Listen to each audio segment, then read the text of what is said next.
Hi guys, today we are learning how to fix the Gemini AI something went wrong error. First of all, unlock your phone and swipe down from the top of the screen.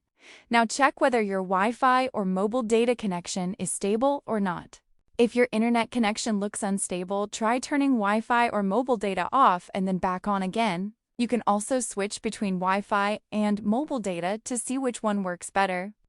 Luckily, many times the error gets fixed immediately just by refreshing the internet connection. Now go back to your home screen and open the App Store or Play Store on your phone.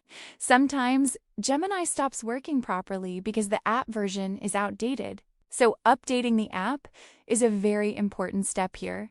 Once the store opens, tap on the search bar and search for Gemini AI. After searching, open the official Gemini app from the search results carefully.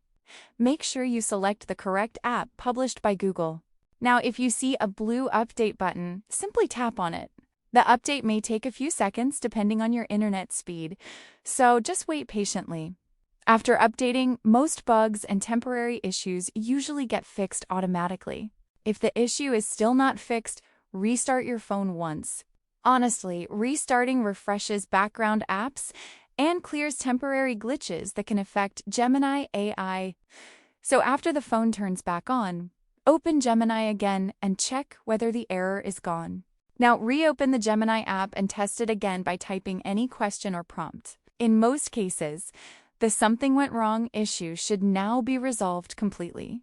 And if it still appears, you can also clear the app cache or wait a little because sometimes Google servers are temporarily busy.